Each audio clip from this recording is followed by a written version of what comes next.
Assalamualaikum warahmatullahi wabarakatuh. Saya Eris Aprilia Rosidah dari kelas 11 Multimedia 1. Di sini saya akan menyampaikan salah satu contoh dari hubungan internasional Indonesia dengan negara lain. Di sini saya mengambil salah satu contoh yaitu tentang perjanjian New York. Walaupun Indonesia telah merdeka, tapi perjuangan untuk mempertahankan kemerdekaan belumlah selesai. Perjuangan yang dilakukan salah satunya dengan menggunakan perjanjian. Perjanjiannya adalah dari perjanjian New York. Perjanjian New York ialah perjanjian yang dibuat untuk memindahkan kekuasaan Irian Barat dari tangan Belanda ke tangan Indonesia. Untuk lebih jelasnya, silakan simak video berikut ini.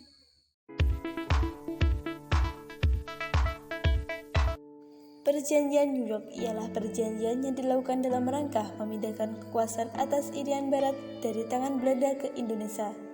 Masalah ini bermula ketika Belanda berjanji akan menyelesaikan masalah Irian Barat selambat-lambatnya dalam waktu 1 tahun saat pengakuan kedaulatan Indonesia pada konferensi meja bundar di Den Haag pada tanggal 2 November 1949. Namun, sampai 12 tahun kemudian, yaitu tahun 1961, masalah ini tak kunjung selesai.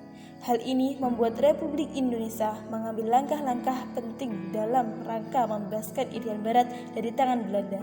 Langkah-langkah yang ditempuh ada 3, yaitu langkah diplomasi, langkah konferensi, dan juga operasi militer. Yang pertama yaitu langkah diplomasi. Langkah diplomasi sebelum perjanjian New York yaitu perundingan langsung dengan Belanda, namun mengalami kegagalan karena Belanda tidak mau memberikan Irian Barat. Selanjutnya yaitu menggunakan langkah diplomasi PBB, namun tetap saja tidak membuahkan hasil. Selanjutnya menggunakan langkah konfrontasi. Pada tahun 1956, Belanda tetap tidak mau memberikan Irian Barat kepada Indonesia, sehingga Indonesia mencoba menghadapinya dengan langkah konfrontatif secara bidang ekonomi dengan mengirim anak Agung Gede untuk merunding masalah finansial ekonomi.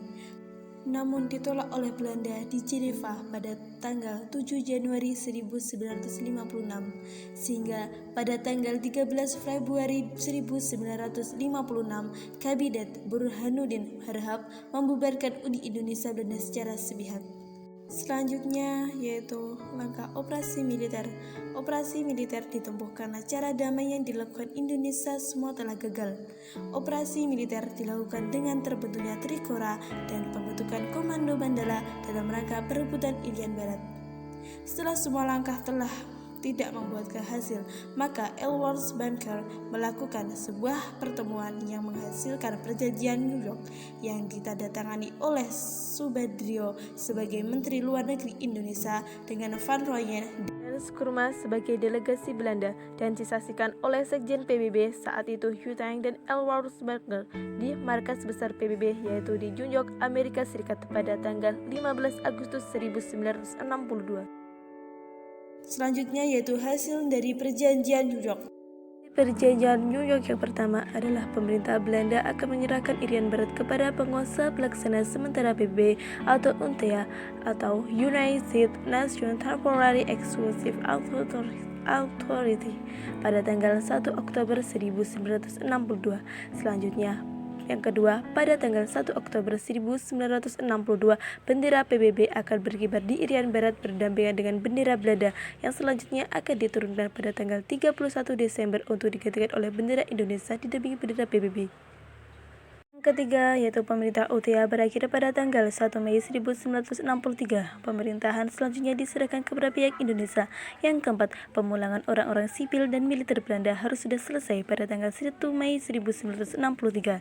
Yang terakhir, pada tahun 1969, rakyat Irian Barat diberikan kesempatan untuk menyatakan pendapatnya tetap dalam wilayah RI atau memisahkan diri dari RI melalui penentuan pendapat rakyat atau PAPERA. Sekian yang bisa saya sampaikan. Semoga video ini bermanfaat. Selalu jaga kesehatan dan tetap semangat. Wabillahi taufiq wal hidayah. Wassalamualaikum warahmatullahi wabarakatuh.